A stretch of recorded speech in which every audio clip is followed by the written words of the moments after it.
What if one of the most powerful financial institutions in the world operates under complete secrecy, shaping global economies behind closed doors? In Tower of Basel, the shadowy history of the secret bank that runs the world, journalist Adam LeBor peels back the layers on the Bank for International Settlements, the hidden central banker to central banks. For over a century, this secretive institution has quietly influenced world events, from the Great Depression to modern debt crises, without public scrutiny. In this video from Detailed Book Summaries, we dive into LeBor's gripping investigation, uncovering the BIS's concealed influence, exploring how it coordinates policy among central banks, and laying bare its role in global finance's most pivotal moments. If you're fascinated by financial history, power structures, and the secret forces behind global crises, this summary is your essential guide. Don't forget to like, subscribe, and turn on notifications so you never miss our next deep dive into the books that unravel the world's most hidden stories. Chapter 1. A Bank Above Nations. Birth of a Global Powerhouse. They called it the Bank for International Settlements. But that name, that's just the cover. A dull bureaucratic shell for something far more dangerous. A bank that sits above governments, beyond voters, and immune to laws. This chapter begins in 1930, in the smoke-filled backrooms of post-World War I Europe, where elites met not to serve people, but to protect money, influence, and themselves. It started, like most global manipulations do, with a crisis. After the carnage of World War I, Germany owed the world a mountain of reparations. The Allies wanted their cash. Germany wanted to survive. And the US? It wanted control. So they cut a deal. A new bank would be created. Neutral. Invisible. Quiet. A place where central bankers from enemy nations could work together in peace. But not for peace. For profit. This was no ordinary institution. It would be based in Switzerland, a country famous for staying out of everything while controlling everything. The Bank for International Settlements, or BIS, was born not to help the world, but to protect the financial machinery that ran the world. And from the start, it was built for secrecy. It had immunity from Swiss law, paid no taxes. Its officials were untouchable.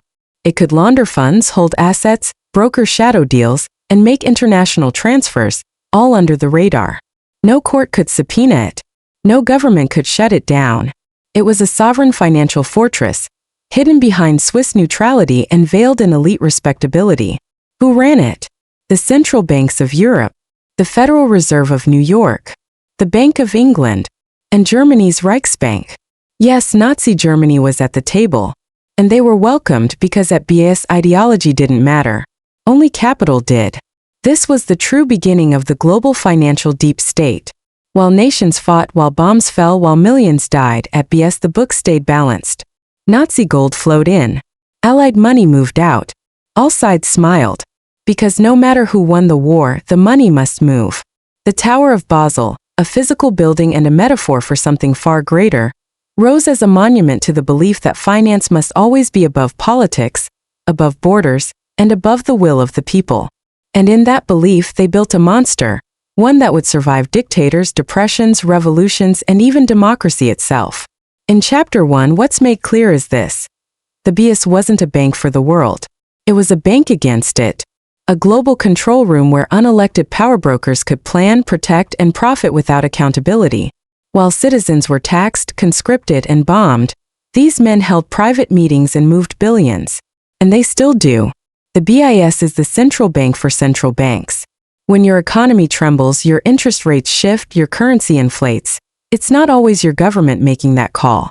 It's often being shaped, steered, or strongly influenced by quiet decisions made in Basel, Switzerland, behind closed doors, with no press, no transparency, and no shame. This chapter lays the foundation for a story not about conspiracy, but about structure. The hidden architecture that keeps global finance rigged in favor of a handful of institutions that never lose, never answer, and never stop. The Bank for International Settlements was born out of crisis. But it thrived on chaos. Because when the world burns, the BIS doesn't lose money. It gains more control. Chapter 2. Nazi Gold, American Blindness, and the Bank That Didn't Blink. Let's cut through the noise. World War II wasn't just fought with tanks and bullets. It was financed. And while nations were at war, the BIS stood neutral. That was the word they loved, neutral. But neutrality isn't innocent. Sometimes neutrality is betrayal in a suit. By the mid-1930s, Hitler was rising fast. Germany needed money, lots of it, to rebuild its military, manipulate markets, and eventually invade Europe. Most countries pulled back. Most banks braced. But not BIS. The Reichsbank remained a key shareholder in BIS, and that meant Nazi officials sat at the same table as American, British, and Swiss bankers. They shook hands. They exchanged gifts. They moved gold. And while Hitler preached hate, his central bankers were sending payments through Basel like any other client. Gets worse. In 1939, Germany invaded Czechoslovakia. It seized the Czech central bank and demanded access to its gold that was held at the Bank of England. The request went through the BIS. And what did BIS do? They executed the order. Smoothly. Quietly. No delays. No ethics. They transferred Czech gold to the Nazis not because they had to, but because the rules of BIS said the customer comes first, even if that customer is a regime marching toward genocide. And when alarm bells rang in London and Washington, when journalists questioned the BIS's role in helping Hitler, the answer was the same. We are a technical organization. We do not involve ourselves in politics. But that was the lie. Because money is power. And power is politics. And BIS was now central to the Nazi war machine. Processing transactions, maintaining reserves, protecting German financial credibility even as bombs dropped across Europe. The US knew. The State Department, the Treasury, they all had reports. But the Federal Reserve still maintained contact. Why? Because BIS wasn't just a tool of Germany. It was a lifeline to a post-war financial world that American elites wanted to shape. They were thinking long-term, coldly, strategically. If BIS survived the war, it could be molded into a new kind of international power center, one the US could eventually dominate. So they let it live. And so did Britain. Churchill knew BIS was helping the enemy, but his own advisors were torn. Should they pull out and risk disrupting the global financial network? Or hold their nose and keep the gears turning? They chose the latter. Because money always moves. Even in war. Inside the Tower of Basel, Nazi directors and Allied bankers shared cigars, passed documents, and made sure the trains of capital kept running, even as real trains moved prisoners toward death camps. It was grotesque, but efficient. This chapter reveals a brutal truth. BIS wasn't hijacked by the Nazis. It cooperated. Not with violence, but with silence. With transactions. With plausible deniability. The bank's defenders still argue. We were only following orders. We were neutral. We followed the law. But history doesn't care. Because this chapter isn't about policy. It's about moral rot. When the world was begging for clarity, the BIS chose convenience. When people were dying for principles, it chose procedure. So as nations collapsed, as soldiers fought and civilians starved, the BIS stood tall, flawlessly executing trades, balancing books, and making sure its balance sheet grew. And it did. Because neutrality, when profit is involved, is just another word for complicity. Chapter 3, The Network. How BIS turned central bankers into a secret brotherhood. This chapter isn't about numbers. It's about power. Unseen, unvoted, and almost untouchable. Because after the war, the Bank for International Settlements wasn't just intact, it was stronger. You'd think an institution that had helped Nazi Germany launder gold would be torn down, investigated, buried. But no, BIS wasn't punished. It was protected. Why? Because the very people who could have shut it down were already part of it. Central bankers from the US, Britain, France, and even Germany saw the BIS not as a scandal, but as a safeguard. A neutral zone. A place where financial elites could escape the noise of politics and run the game from above. And that's where the real story kicks in. Because BIS became more than a bank. It became a club. A closed, elite brotherhood where national interests were optional, but loyalty to the group was sacred. The governors of the world's most powerful central banks met in secret. Regularly. No journalists. No transcripts. No oversight. They weren't supposed to coordinate monetary policy. But they did. They weren't supposed to influence nations. But they did. They weren't elected by anyone. But they acted like emperors. Inside those meetings they spoke freely, about interest rates, capital controls, global liquidity, currency alignments. And when one central bank made a move, the others followed. Not because it was mandated, because it was understood. Because BIS gave them a safe space to plan the future without asking permission. Here's the uncomfortable part. This isn't theory. This was and still is how it works. National central banks claim independence from politics. But they are deeply connected to BIS. They send staff there. They follow its lead. They rarely push back. In fact, BIS provides something national banks love: cover. When inflation spikes or interest rates are hiked, or liquidity is squeezed, central banks can blame global trends or international consensus. But often those trends were shaped in Basel, behind glass doors and under gold-plated ceilings. BIS became the world's ultimate echo chamber. It didn't just coordinate policies, it aligned ideologies, a shared belief system that said, markets must be stable, governments must be restrained, and citizens must be managed. All in the name of financial health. And here's where it gets wild. Because by the 1950s and 60s, BIS wasn't just working with Europe and America. It was pulling in central banks from Asia, Latin America, and even newly independent African nations. One by one, they joined the brotherhood. Some willingly, some under pressure. But once inside, the rules were clear. You play the game or you stay poor. The BIS network offered access to liquidity, intelligence, credibility. It was a backstage pass to the financial elite. But it also came with expectations. You don't leak. You don't rebel. You don't disrupt the flow of capital. Ever.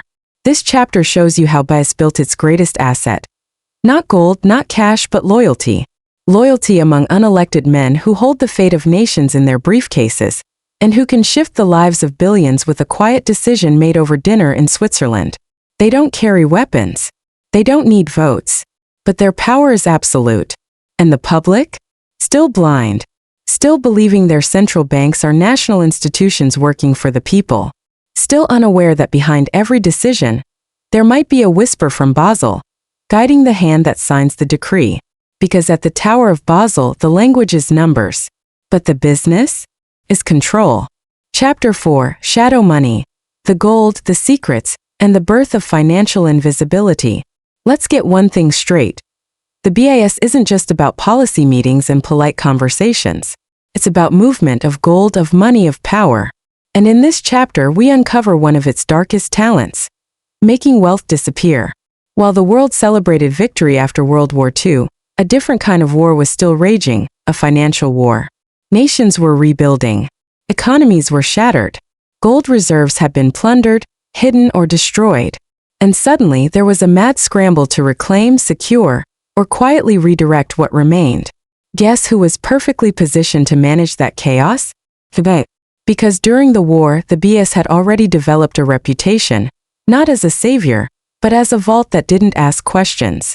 Nazi gold? Processed. Stolen central bank reserves? Held. Questionable transfers? Executed with speed and precision. And now, after the war, they didn't stop. They just got better at hiding it. This is where the BIS refined its craft. Moving massive sums through discrete channels, beyond scrutiny, beyond borders. You see, BIS wasn't just a bank, it was a clearinghouse for the elite, where anonymity was a feature, not a bug. It worked like this. Central banks would deposit gold, currencies, or other assets. BIS would handle the transfers quietly, internally, invisibly. No headlines. No audits. No paper trails that outsiders could follow. And because BIS was legally immune, it was the perfect black box. A place where dirty money could be made clean, not by laundering, but by legitimization through official channels. Once a transaction moved through BIS, it became sanitized. It didn't matter where the gold came from. Once it entered that system, it was just central bank reserves. And here's where it gets sinister. Post-war investigations revealed that some of the gold handled by BIS had likely come from concentration camps. Melted down. Mixed with other bars. Disguised. But it moved. And it profited. And nobody was ever punished. Because BIS kept no record of the origins. And no government was brave enough to demand full transparency. Because transparency would expose everyone. That's the dirty truth. It wasn't just Nazi gold. It was gold from colonized nations, from collapsing empires, from governments under siege. The BIS didn't see morality. It saw assets. And in the shadow economy of the 20th century, BIS was king. By the 1950s, it had become the most trusted financial partner for authoritarian regimes, corrupt officials, and even democratic governments that needed a place to hide their tracks. It gave central bankers a cloak of legitimacy, and in return it got loyalty and silence. And gold? That was just the beginning. Soon BIS was the master of off-balance sheet transactions, derivatives, secret swaps, private lending between central banks. It developed methods to shift risk, mask liabilities, and create a system where the true power and flow of capital could be hidden from the public and even from national parliaments. This chapter reveals something chilling. The BIS created not just a financial network, but a shadow infrastructure, one that made global elites more powerful, while everyday people were fed a lie about economic independence. Because in truth, there is no clean money at that level. There is only managed money, hidden money, compartmentalized money, and BIS became the black hole at the center of it all, quietly swallowing secrets, recycling them as stability, and telling the world everything was fine. But behind that silence there was always movement. Behind the movement there was always gold. And behind the gold there was no conscience. Chapter 5: The Post-War Blueprint. How BIS survived, adapted, and silenced its enemies. The war was over. Europe was in ruins. Cities were ashes. Economies crippled. And yet, there it stood, untouched, unshaken. The Bank for International Settlements. The Tower in Basel had weathered Hitler, appeased Churchill, traded with Roosevelt's enemies, and survived with its books intact. Now, it faced a different kind of battle: legitimacy. See, not everyone wanted BIS to live. In fact, the Bretton Woods Conference of 1944, where global leaders gathered to rebuild the world economy, had recommended shutting it down permanently. Even the Americans, who were now flexing their muscles as the new financial superpower, saw BIS for what it was: a relic of secret deals and backroom finance. Henry Morgenthau, U.S. Treasury Secretary, had called it out loudly. "Dissolve the BIS," he said. "Too complicit, too opaque, too dirty." And for a moment it looked like the end. But then, things changed. Quietly. Because behind the scenes, not everyone in Washington wanted BIS gone. The Federal Reserve, for one, saw its usefulness. And so did the Bank of England.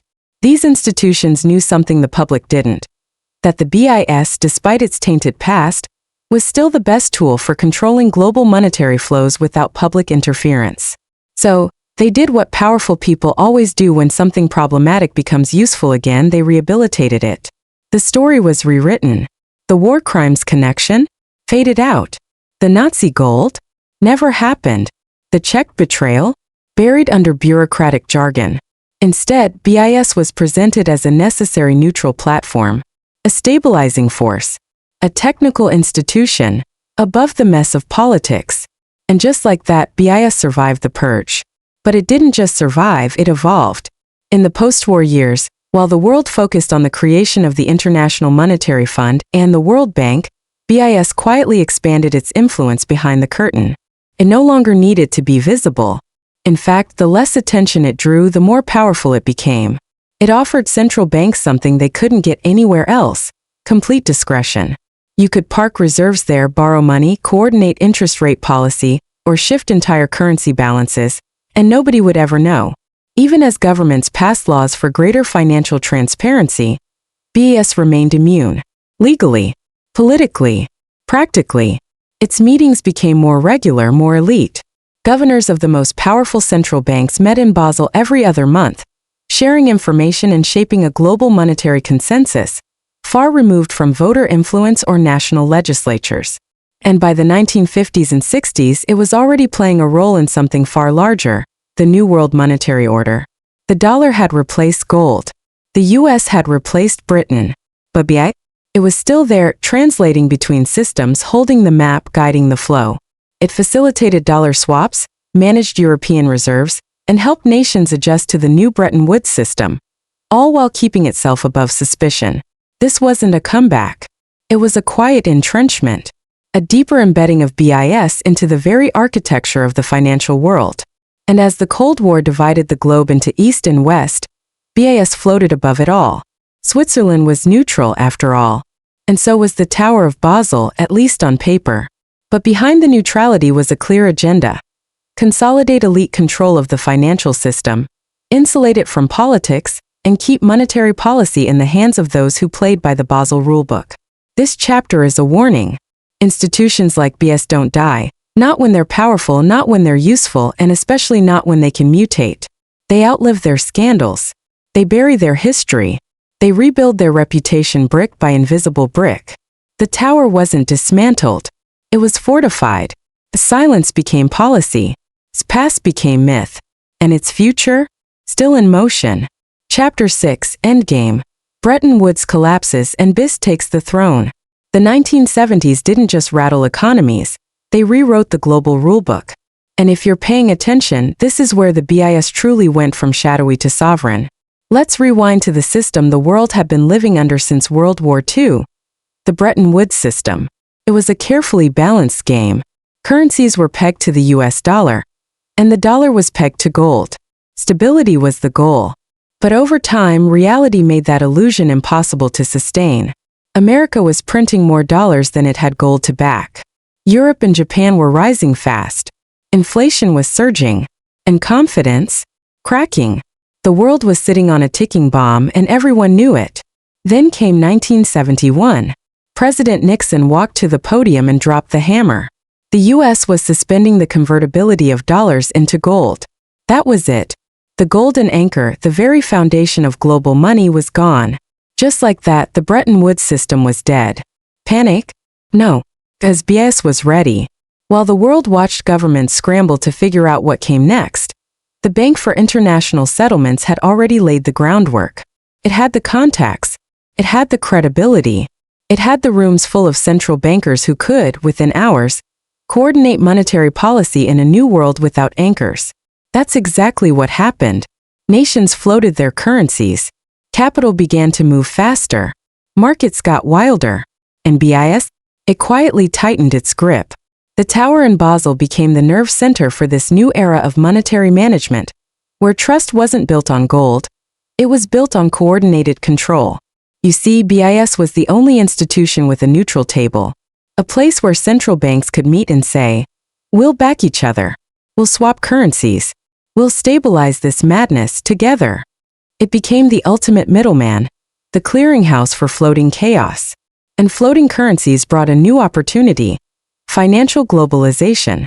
Money no longer needed permission to cross borders. Central banks now had to manage not just national economies, but the entire pulse of global capital. And they couldn't do that alone. So where did they turn? Right back to BIS.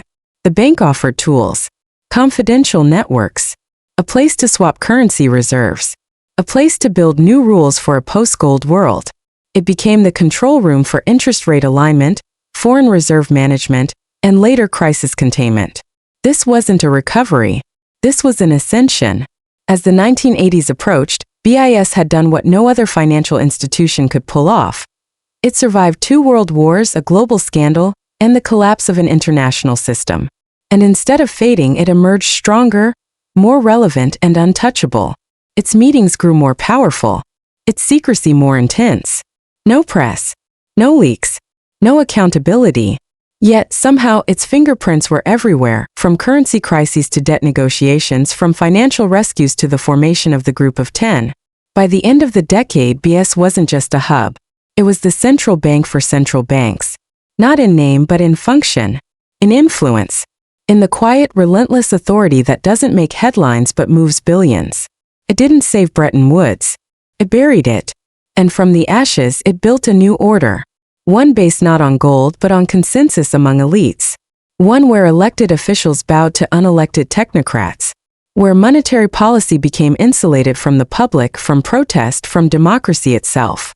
And BIS stood at the center. Not because it was imposed, but because it was needed by those who never wanted to share power in the first place. Chapter 7, The Global South Collateral. Debt, Control, and the BIS Playbook. They called it the Third World Debt Crisis. But for the BIS, it was a calculated opportunity. The 1980s opened with a bang, and not the good kind. Latin America was drowning in debt. Countries like Mexico, Brazil, and Argentina had borrowed aggressively in the 70s, fueled by cheap oil money, lured by promises of fast development. But by the early 80s, the party was over. Interest rates had spiked. The dollar had strengthened. And the debt? Unpayable. Then came the fall. In 1982, Mexico stood up and told the world, "We're broke. We can't pay." And just like that, panic ricocheted through global markets. If Mexico couldn't pay, who else was about to collapse? Banks from the US to Europe were exposed. Hundreds of billions were at stake. Enter the BIS. But not with sympathy. With strategy. Because the BIS didn't just see countries in crisis. It saw leverage. It saw the chance to enforce a new kind of global discipline, one not driven by armies but by spreadsheets. Here's how the playbook worked. Step 1. Coordinate the creditors. Through confidential meetings, the BIS became the roundtable where central banks could agree on terms, protect their exposure, and align on messaging. Unity among lenders, that was the goal. Because divided, they risked losses. United, they could dictate the terms. Step 2. Pressure the IMF. The International Monetary Fund became the enforcement arm. Countries in crisis were told, "If you want help, you follow our rules." The rules? Austerity, privatization, deregulation. Chapter 8. The Rulemaker. How BIS seized control through financial regulation. By the 1990s, the BIS had already secured its seat at the most powerful table in global finance. But it wanted more than influence, it wanted structure. Not chaos. Not improvisation. Control. Predictability. A way to set the rules, not just enforce them. Enter Basel I. This wasn't just a document. It was a doctrine. A new global standard for how banks were supposed to measure their risk, handle capital, and protect themselves from collapse. And it didn't come from a legislature or a president. It came from a closed group of central bankers and regulators, sitting behind the curtains in Basel. You see, this was the genius of BIS. It understood that after decades of crashes and bailouts, the world wanted stability. The public demanded accountability. Politicians promised reform. And BIS offered both on its own terms. With Basel I in 1988, the BIS introduced what looked like a simple framework. Banks had to hold a minimum amount of capital relative to the riskiness of their assets. On the surface, it made perfect sense. Less leverage, more cushion. But the truth? It restructured global banking. Because now what counted as risky or safe was no longer determined by local regulators or market signals. It was defined by the Basel Committee, operating under the BIS. And this committee wasn't made up of elected officials. It was filled with central bankers, technocrats, economists, people who answered to no one except each other. The implications were massive. Government bonds, labeled as safe, encouraging banks to buy more sovereign debt. Corporate loans, riskier, meaning banks pulled back from financing real businesses. Emerging markets, penalized heavily, which meant developing nations suddenly found themselves cut off from global credit, not because they defaulted, but because of a spreadsheet in Basel. And just like that, BIS had found the perfect tool. Regulatory power disguised as technical policy. No protests. No debates. Just implementation. Quiet. Global. Immediate. But it didn't stop with Basel I. When cracks began to appear again, this time through the growing complexity of financial instruments, BIS returned with Basel II. More nuance, more categories, more formulas. But also more leverage for big banks. The new rules allowed them to use internal models to calculate risk, giving the largest institutions greater freedom to inflate their books, as long as the math passed Basel's tests. What happened next? The 2008 global financial crisis. And who stepped in once again to fix it? BIS. Basel III was rolled out as a response to the chaos, this time with tougher requirements, more buffers, more restrictions on liquidity. To the outside world, it looked like the BIS was the hero stepping up to protect the system. But to those watching closely, it was clear BIS had become the system. The rules created in Basel weren't just guidelines. They became law, de facto law, in nearly every advanced economy. And the process? Still secret. Still unelected. Still beyond scrutiny.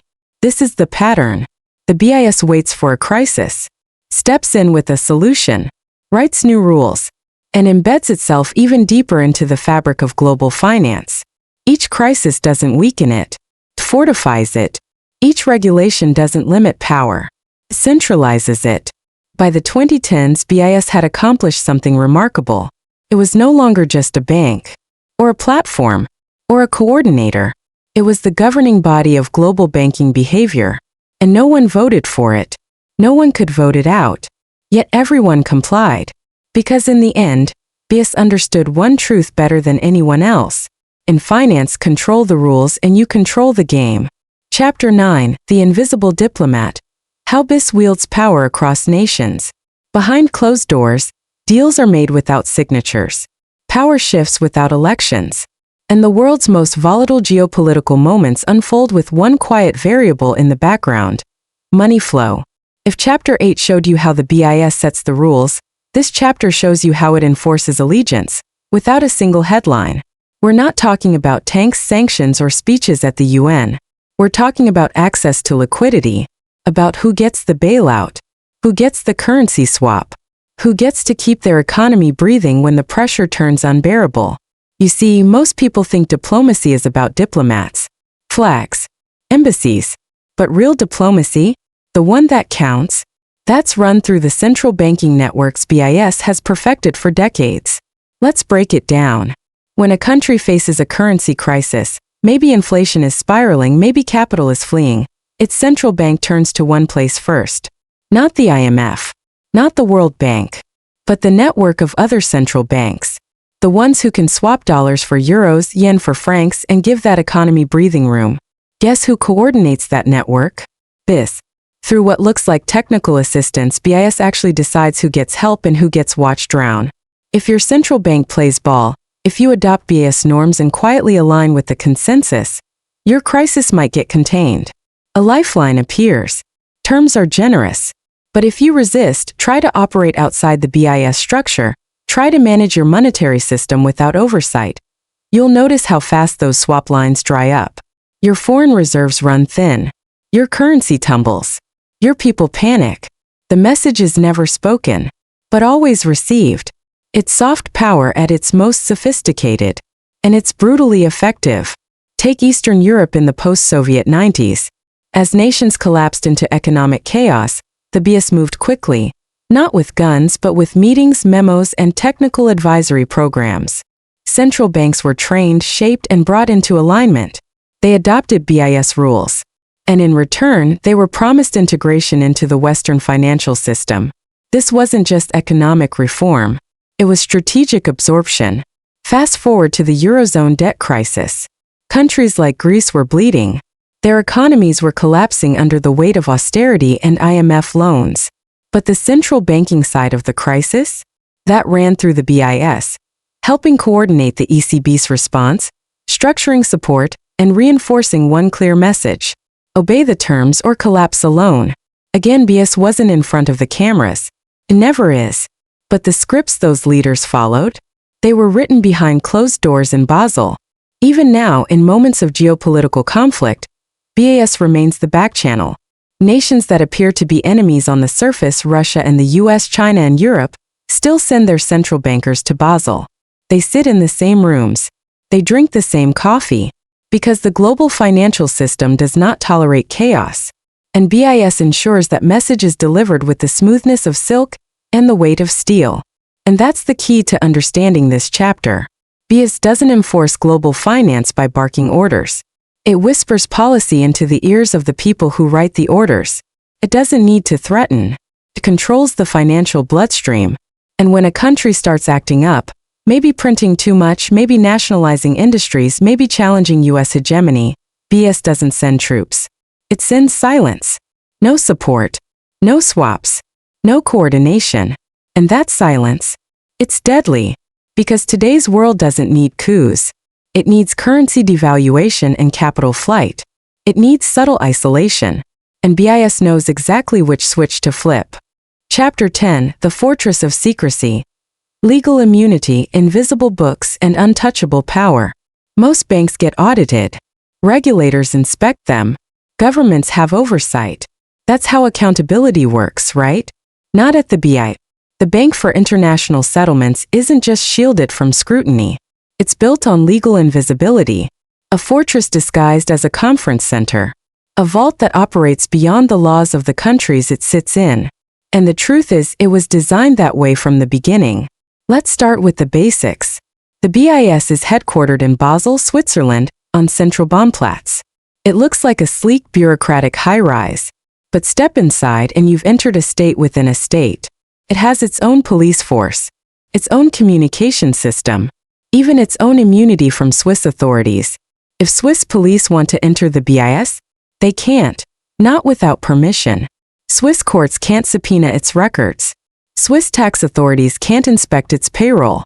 Even the cleaners and kitchen staff enjoy a level of diplomatic immunity. This isn't exaggeration. This is treaty-level protection. In 1930, when the BIS was formed, it struck deals with the Swiss government that granted it privileges and immunities more sweeping than those given to embassies. And over time, those protections have only expanded. Documents can't be seized. Conversations can't be recorded. Records can't be demanded, even during criminal investigations. And inside those walls, no press, no public, no prying eyes. Now think about the implications. The BIS handles billions, sometimes trillions, in interbank transactions. It hosts monthly meetings with the most powerful central bankers in the world. It helps write global financial regulation. It decides liquidity flows between countries. It shapes monetary norms that affect billions of lives. And it does all of that with zero transparency. There are no transcripts. There are no public votes. There is no citizen oversight. And this isn't just a bureaucratic quirk. It's deliberate. Because secrecy is the BIS's defense mechanism. It's how it survives every scandal, every collapse, every accusation of corruption or favoritism. You can't blame what you can't see. You can't criticize what you can't measure. You can't regulate what is, in legal terms, unreachable. Even when the BIS gets mentioned in international scandals, like laundering Nazi gold during World War II, or coordinating loans that undercut sovereign policies in developing nations, it always walks away untouched. Why? Because it's wrapped in immunity cloaked as necessity. Its defenders say this secrecy is vital, that central bankers need privacy to speak freely, that financial markets can't handle transparency, that quiet rooms lead to wise decisions. But let's call it what it really is: power without consequence. If a government tried this, there would be protests. If a corporation did this, there would be lawsuits. But BIS is above both. It's not accountable to shareholders or citizens. It's not beholden to voters or parliaments. It exists in a zone where legality is defined internally, and dissent vanishes into quiet policy papers no one ever sees. And that silence, that's the most dangerous part. Because in a world where banks fail, economies collapse, and people lose homes and futures overnight, there is one institution that always walks away clean, always protected, always secret, always untouched. Chapter 11, The Phoenix of Crisis. How BIS evolves through chaos. If you've made it this far, you already understand one thing. The BIS doesn't just survive global chaos, it thrives in it. It doesn't crumble during economic collapse. It grows. It doesn't run from volatility. It orchestrates the response. Every new crisis isn't a threat. It's an opportunity to cement its role in the future of global finance. Let's start with a recent example: the COVID-19 pandemic. While the world was shut down and national governments scrambled with lockdowns, stimulus packages, and emergency measures, the BIS was already meeting, virtually then quietly in person, coordinating the global monetary response. It didn't issue press releases. It didn't hold town halls. It simply called up the world's central bankers and got to work. Swap lines between the Federal Reserve and other banks? BIS helped map them. Liquidity injections across Europe, Asia, and South America? BIS provided the models. Stress testing banking systems for worst-case scenarios? BIS ran the algorithms and delivered the projections. It was a familiar pattern. A world spinning out of control, and one institution calmly acting as the architect of calm. The public panicked. Markets bled. Politicians barked. But inside BIS, silence. Coordination. and power. This is what the BIS does better than anyone else. Adapt in real time while maintaining the illusion of neutrality. But COVID was just one chapter. The real pivot, the one that would truly test the BIS's reach, came next. The rise of digital currencies. For decades, central banks had relied on the traditional model: fiat currency, physical cash, and national sovereignty over money. But Bitcoin, Ethereum, and decentralized finance changed the game. Suddenly, the idea of governments not being the sole issuers of currency became plausible. A threat to the old guard. A threat to the BIS. So what did it do? It didn't fight the future. It absorbed it. BIS launched research hubs dedicated to central bank digital currencies, CBDCs. It began building frameworks, releasing white papers, and hosting quiet high-level meetings to guide how digital currencies would evolve. And once again, it positioned itself not just as a participant, but as the global referee. And here's the twist. The BIS doesn't hate crypto. It hates losing control. So instead of banning the technology, it seeks to dominate it. BIS-led projects like Project Helvetia and Project Dunbar tested cross-border digital settlements. It coordinated between nations to ensure digital money, when it arrives, doesn't threaten central banks, but instead, makes them even more powerful. Digital currencies offer a frightening new level of surveillance and monetary control. And BIS is writing the manual. But while crypto got the headlines, China got the attention. The rise of China's economic dominance and the expansion of the yuan as a potential global reserve currency presented another problem. The post-World War II world had been dollar-dominated. The BIS, though global, had always had a Western heartbeat. So how does the BIS adapt? Does what it always does. It invites China into the room. It sets up collaborative centers in Hong Kong. It offers influence in exchange for alignment. It doesn't fight China's rise. It quietly integrates it, as long as China plays by BIS rules. And this is the lesson of BIS in modern times. It never tries to control the future.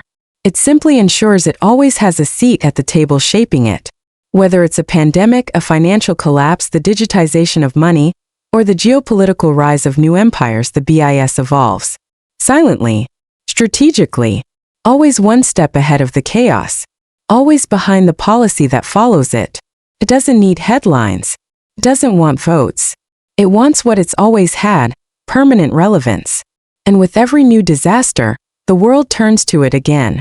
Not because it understands the people, but because it understands the money. Chapter 12, The Bank That Owns Tomorrow. Why BIS never loses. There's a strange kind of comfort in believing someone is in charge, that no matter how chaotic the world looks, there's a calm hand on the wheel somewhere. But comfort doesn't equal consent, and power doesn't require permission. Not in the world of money. Not when the BIS exists. By now you've heard the pattern. Crisis strikes. Banks panic. Economies tilt. And somewhere off-camera above the noise, the BIS quietly begins to coordinate. It doesn't ask for permission. It doesn't explain itself. It moves. And the world follows. But this chapter isn't about what BIS has done. It's about what happens next. Because if the past showed how the BIS shaped financial systems, the future reveals how deeply it plans to own the very infrastructure of global money. Let's be clear. BIS doesn't want to be popular. It wants to be unavoidable. Every time you swipe your card, move money digitally, or rely on your central bank to keep inflation in check, you're depending on a system touched, monitored, or molded by the bank for international settlements. Even your national currency's value? It's not just a matter of domestic policy anymore.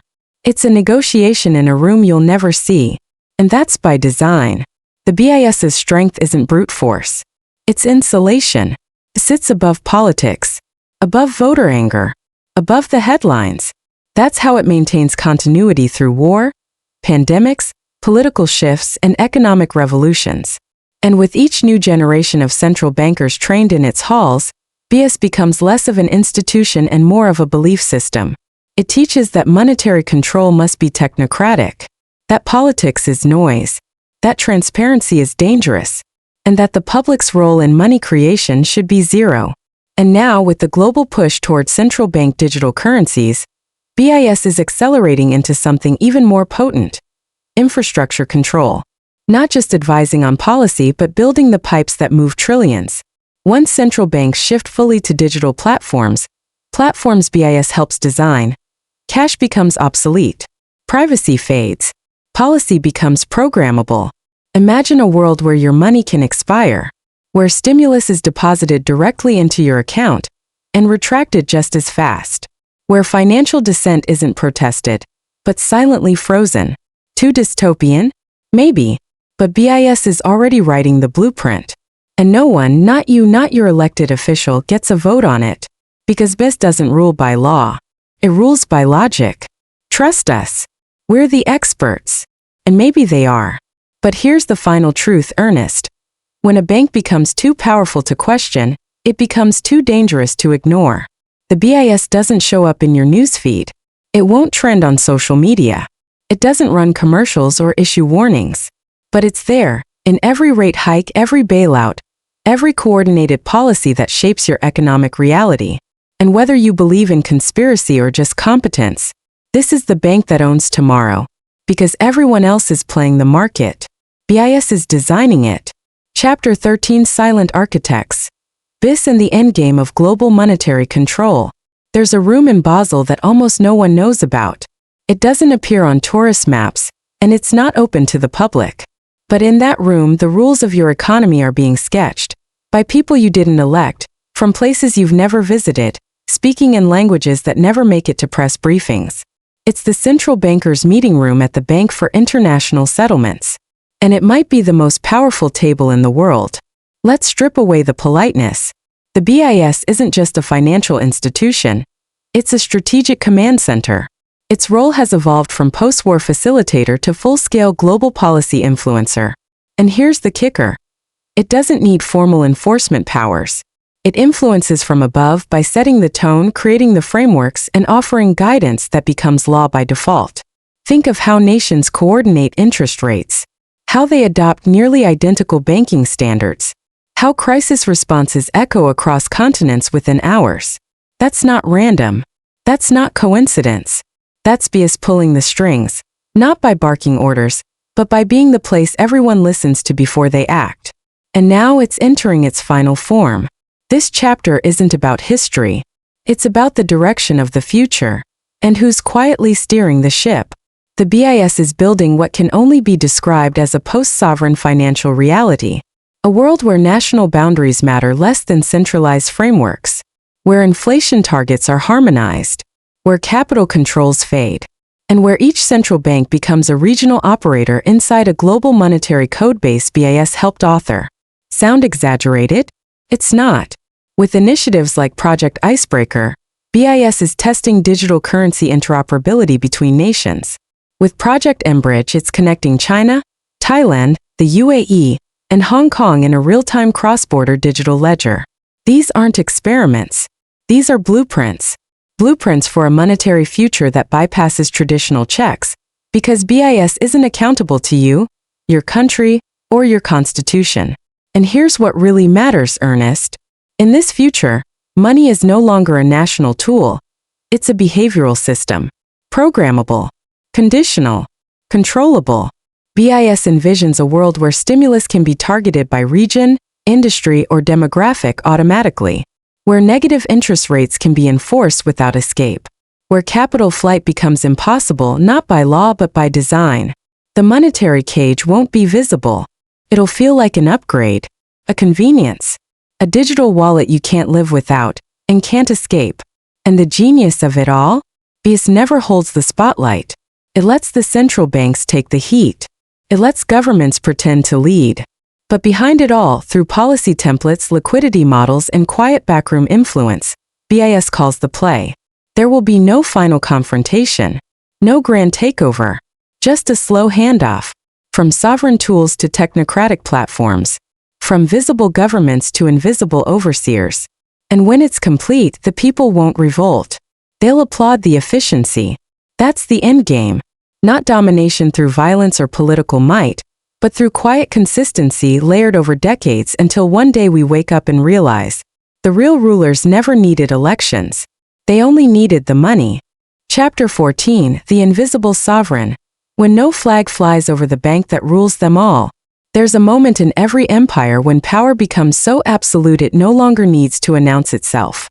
No soldiers, no parades, no slogans, just quiet influence wrapped in authority that everyone respects but no one voted for. That's where the Bank for International Settlements now stands.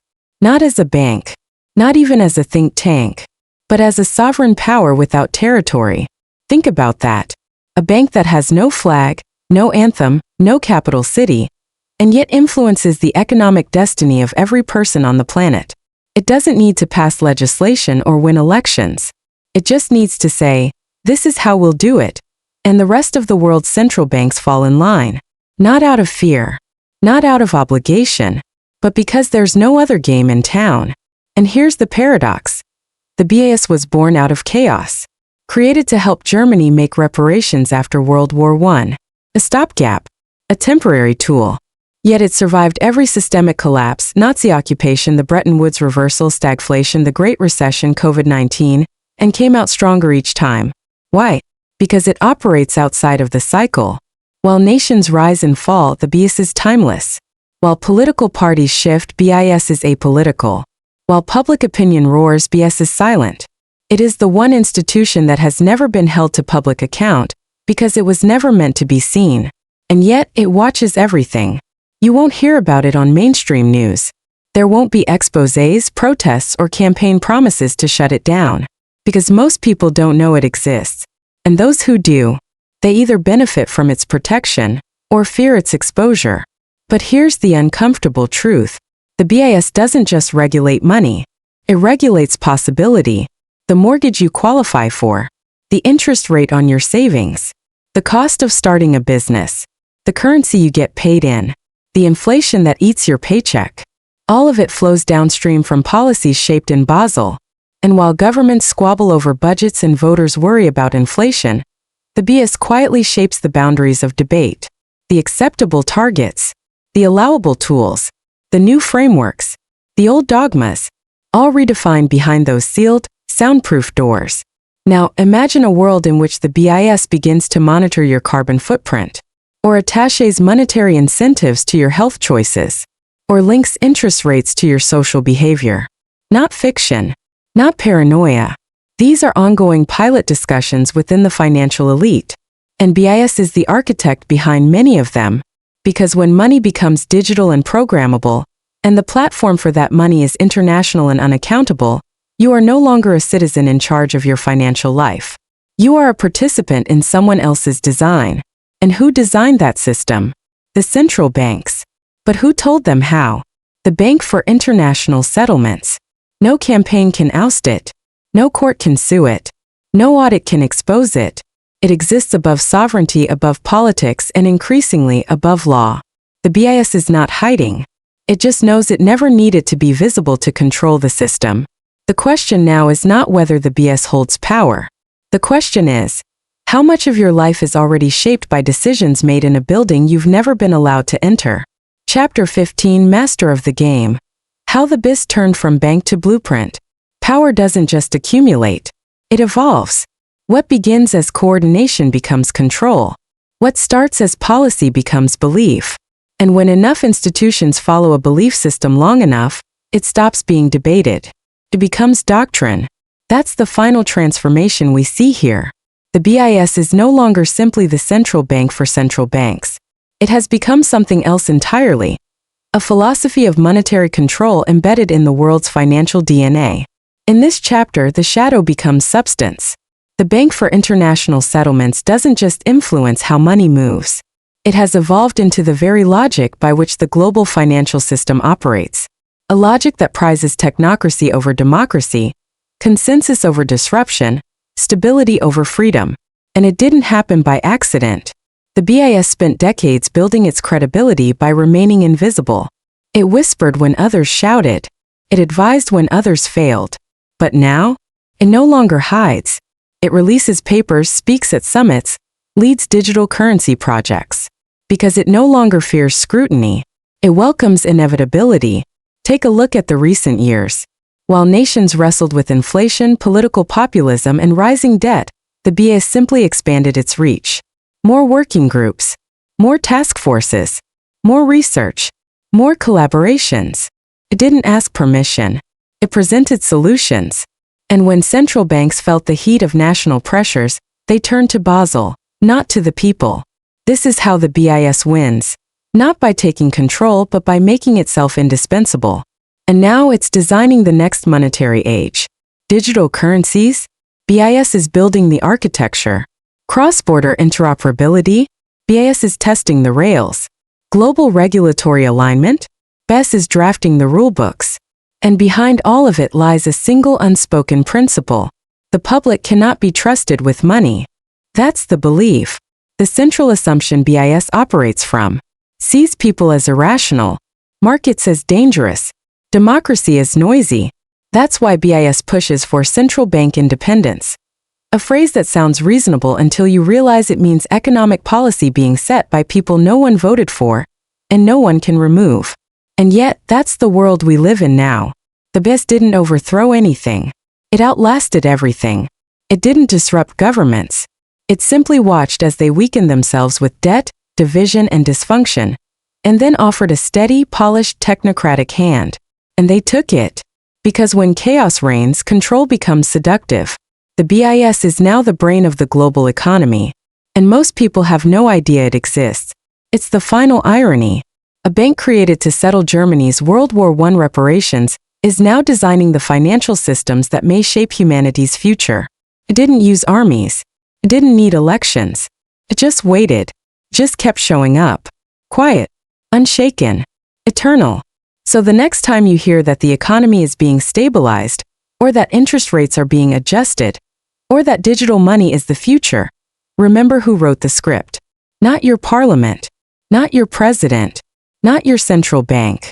The Bank for International Settlements. They're not hiding. They're just above the noise.